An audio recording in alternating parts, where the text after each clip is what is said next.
नमस्कार and welcome to Bharat affairs. तो पिछले कुछ टाइम से एक जो न्यूज है काफी ज्यादा सर्कुलेट की जा रही है, जिसमें ये कहा जा रहा है कि बिहार के बक्सर का एक 22 वर्षीय अवन तिवारी जिसने CIA को मेल भेजा है। और इस मेल में क्या कहा गया है? इस मेल में ये कहा गया है कि पीएम मोदी की सुरक्षा को यहाँ पर खतरा है और अगले 22 दिन में कुछ बड़ा यहाँ पर हो सकता है। और इसको लेकर जब इन्वेस्टिगेटिव एजेंसीज पूरी मामले को जब यहाँ पर खंगालती है तो मालूम ये चलता है कि अमन तिवारी की तरफ से जो भेजा गया जो मेल है ये CIA तक पहुंच चुका है। और इसके बाद ये जो पूरा मुद्दा है ये नेशनल सिक्योरिटी का बन जाता है, क्योंकि अमन तिवारी की तरफ से इस बात की जो इन्फॉर्मेशन है पहले भारत के सिक्योरिटी एजेंसी को देना चाहिए, लेकिन यहाँ पर CIA को दिया जा रहा है। अब इसके पीछे कारण क्या है? क्या यहाँ पर सच में CIA और बक्सर बॉय के बीच में कोई लिंकेज देखने को मिल रहा है? क्योंकि पिछले महीने हमने ये भी देखा कि US mercenary Matthew Van Dyke, जिसे आज से एक मंथ पहले अरेस्ट किया गया था कोलकाता से, जो नॉर्थ ईस्ट में अपनी ऑपरेशंस को यहाँ पर रन कर रहा था। और इसके पहले भी आपने देखा होगा कि पिछले साल जब एक डीक्लासिफाइड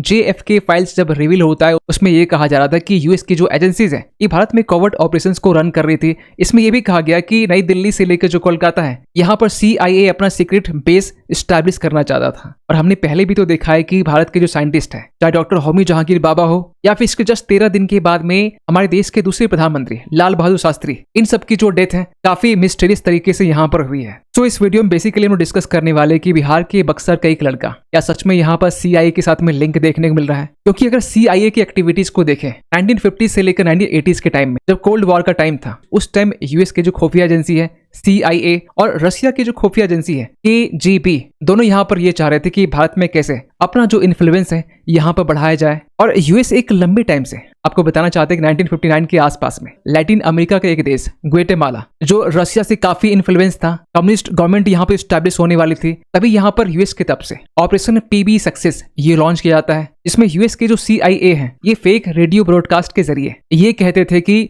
जो यहाँ के रेबल्स ग्रुप हैं ये अब जीत चुके हैं, जिस तरीके से आज के टाइम में ट्रम्प कहते हैं कि हमने ईरान वॉर को यहाँ पर जीत लिया है। खैर 1960s का टाइम आता है जब CIA और भारत के बीच में एक कॉपरेशन भी देखने को मिलता है, जहां पर आज से 60 साल पहले US का सीक्रेट प्लूटोनियम पावर्ड जनरेटर जो है ये हिमालय में खो जाता है, जिसका बेसिकली जो यूज है वो चाइना के ऊपर में सर्विलांस रखने के लिए किया जा रहा था। क्योंकि 1962 के टाइम में भारत और चाइना के बीच में वॉर हुआ था और चाइना इसके बाद में लगातार अपने न्यूक्लियर प्रोग्राम को लेकर काम कर रहा था। लेकिन सबसे बड़ा ट्विस्ट आता है 1966 के टाइम में, जब होमी जहांगीर बाबा, जो कि इंडिया के न्यूक्लियर प्रोग्राम की आर्किटेक्ट माने जाते हैं, जब इनकी डेथ होती है माउंट ब्लैंक के नजदीक जनवरी 1966 के टाइम में, जब एयर इंडिया फ्लाइट 101 क्रैश होता है। और इसको लेकर उस टाइम में भी द टाइम्स ऑफ इंडिया ने कवर किया था, जिसमें यह कहा गया था कि होमी जहांगीर बाबा के साथ साथ 117 लोग की और यहाँ पर जान गई है। और इनकी डेथ को लेकर भी CIA के ऊपर में काफी सवाल उठते हैं, क्योंकि यहाँ पर CIA के जो ऑफिसर हैं रॉबर्ट T क्रॉले, इनकी जो कॉन्वर्सेशन है ये 2008 के टाइम में लीक हो जाती है, जिसे एक अननोन न्यूज मीडिया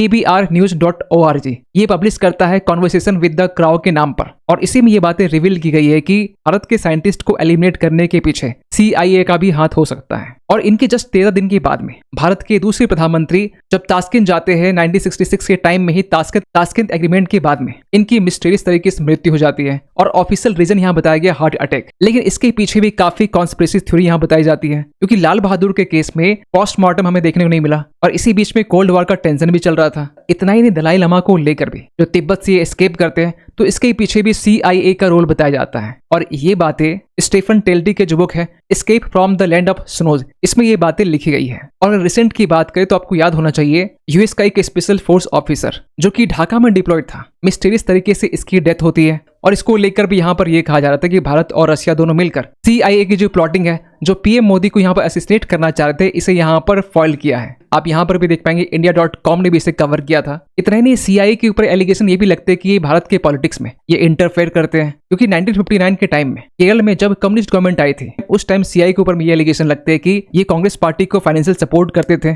और उस टाइम में जो कम्युनिस्ट गवर्नमेंट यहाँ पर बनाई गई थी जिसे लीड कर रहे थे EMS नंबूद्रिपद, और इनके अगेंस्ट में एक मास प्रोटेस्ट होता है और फाइनली यहाँ पर इसकी सरकार गिराई जाती है। और वैसे ही बता दें कि 1959 का वो टाइम होता है जब US को इस बात से डर था कि कहीं भी कम्युनिस्ट गवर्नमेंट आनी नहीं चाहिए, और अगर किसी पार्टी के नाम पे कम्युनिस्ट आ भी जाता है तो US का जो CIA है उस गवर्नमेंट को यहाँ पर टॉपल कर देता। इतना ही नहीं, 1980s के टाइम में पंजाब में जो इंसर्जेंसी होता है इसके पीछे भी यहाँ पर काफी एलिगेशन लगते हैं CIA के ऊपर में। और इस पर आप देख सकते हैं द न्यूयॉर्क टाइम्स ने भी 1984 के ये बेसिकली आर्टिकल्स हैं जिसमें ये बातें की जा रही थी कि India talks of CIA role in unrest, क्योंकि रशिया का जो डीक्लासिफाइड KGB फाइल्स हैं और काफी इंडियन इंटेलिजेंस रिपोर्ट भी यहाँ पे ये बताते हैं कि CIA और पाकिस्तान का जो ISI है कैसे यहाँ पर अपने ऑपरेशन जिब्राल्टर के जरिए पंजाब में अनरेस्ट यहाँ पर फैलाने की कोशिश की जा रही है। इतना ही नहीं, यहाँ पर द इंडियन एक्सप्रेस ने भी यहाँ पर यह दावा किया था कि पंजाब में जर्नैल सिंह भिंडरावाले के जो फॉलोअर्स हैं इन्हें यहाँ पर जो हथियार मुहैया करवाया जा रहा है इसके पीछे भी पाकिस्तान का हाथ है और इन सबके पीछे जो मास्टरमाइंड था वो CIA ही था। और 1980s के टाइम में भी एक थ्योरी चली थी बल्कनाइजेशन मींस भारत को तोड़ने की, और कहा यह भी जाता है कि इंदिरा गांधी का जो असैसिनेशन हुआ ये भी इसी थ्योरी का पार्ट था। और आपने ये भी देखा होगा कि CIA किस तरीके से यहाँ पर डबल गेम खेलती है, जहां पर CIA और पाकिस्तान दोनों यहाँ पर मिलकर अलकायदा के जो खास हैं खालिद शेख मोहम्मद जो 9/11 का मास्टरमाइंड था और अबू जुबैदा दोनों को यहाँ पर एलिमिनेट करता है। वहीं यहाँ पर जो हक्कानी नेटवर्क है और अफगान जो तालिबान है दोनों को प्रोटेक्ट करता है US। तो आपने हाल ही में देखा होगा कि पिछले महीने US का अनऑफिशियल स्पाई जो है मैथ्यू वैन डाइक, इसे कोलकाता से अरेस्ट किया जाता है, जो नॉर्थ ईस्ट के जरिए म्यांमार में यहाँ पर वहाँ के जो एथनिक ग्रुप्स हैं इन्हें यहाँ पर सपोर्ट कर रहा था, वेपन्स प्रोवाइड कर रहा था, इंटेलिजेंस और ट्रेनिंग प्रोवाइड कर रहा था। और इसी बीच में जब यह अपडेट निकल के आता है कि बिहार के बक्सर का एक लड़का अमन तिवारी ये अपने 2 दोस्तों के साथ में मिलकर साइबर कैफे के जरिए CIA को एक ईमेल भेजता है जिसमें यह कहा जाता है कि जो PM मोदी की सिक्योरिटी है ये ब्रीच हो सकती है और अगले 22 दिन में कुछ बड़ा हो सकता है। और जब इस पूरे मामले को यहाँ पर इन्वेस्टिगेटिव एजेंसी यहाँ पर खंगाल रही थी उस टाइम ये भी मालूम चला कि अमन तिवारी की तरफ से जो ईमेल भेजा गया है वो CIA तक पहुंच गया है। लेकिन आपको बता दें कि जो अमन तिवारी है इसका एक पास्ट रिकॉर्ड भी है। 2022 के टाइम में एक ऐसे ही हरकत यहाँ पर इसके तरफ से की गई थी जहां पर कोलकाता एयरपोर्ट अथॉरिटीज को यहाँ पर यह मैसेज किया गया कि यहाँ की एयरपोर्ट में यहाँ पर बॉम्ब है, जो पूरी तरीके से यहाँ पर फेक होता है। पुलिस आती है, अरेस्ट करती है। अब क्योंकि यहाँ पर उस टाइम में वो माइनर था तो यहाँ पर इसे छोड़ दिया जाता है। लेकिन सबसे बड़ा सवाल निकल के आता है कि अगर PM मोदी को लेकर कोई भी सिक्योरिटी ब्रीच है तो सबसे पहले भारतीय एजेंसी जो है इन्हें यहाँ पर सूचित करना चाहिए। लेकिन अमन तिवारी की तरफ से CIA को यहाँ पर कांटेक्ट किया जाता है। अब इसके पीछे भी काफी रीजन बताए जा रहे हैं, जिसमें पहले तो ये कहा जा रहा है कि जो CIA है ये वर्ल्ड का मोस्ट फेमस इंटेलिजेंस एजेंसी है और रिसेंटली आपने CIA के जो ऑपरेशन है ये वेस्ट एशिया में भी आपने देखा होगा, जहां पर US के जो पायलट हैं जो ईरान में जा गिरे थे इसे रेस्क्यू करने के लिए CIA जो है यहाँ पर अपनी ऑपरेशन चलाती है। जहाँ CIA ये भी कह रहा है कि अगर आपकी हार्ट बीट कर रही है और वी विल फाइंड यू। खैर यहाँ पर अमन तिवारी के मेल करने के पीछे रीजन ये भी बताया जा रहा है कि जो CIA है जो पूरी दुनिया में पॉपुलर है खासकर ग्लोबल रेजिम को चेंज करने के लिए, कोवर्ट असैसिनेशन करने के लिए, जासूसी करने के लिए, और अगर इस तरह की अपडेट अगर CIA को दी जाती है तो इसके बदले में हो सकता है कि CIA जो है अमन तिवारी को अच्छे खासे डॉलर देते हैं। तो यहाँ पर इस केस में परसेप्शन ऑफ मनी देखने को मिल रहा है। अब कहा यह जा रहा है कि इस तरह के जो केसेस होते हैं ये बेसिकली इंडियन पिनल कोड के तहत में यहाँ पर दर्ज की जाती है, जिसमें क्रिमिनल कॉन्स्पिरेसी से लेकर जो पब्लिक सर्वेंट को जो थ्रेट है या फिर अटेम्प्ट टू क्रिएट पैनिक, और IT एक्ट के तहत में भी डिजिटल कम्युनिकेशंस का यूज किया जा रहा है थ्रेट्स को क्रिएट करने के लिए, और इस एक्टिविटीज को एंटी टेरर लॉ से भी लिंक करके देखा जा रहा है। खैर आप क्या सोचते हैं पूरे अपडेट को लेकर कमेंट कीजिएगा। मिलते किसी अगले वीडियो में, तब तक के लिए थैंक यू सो मच।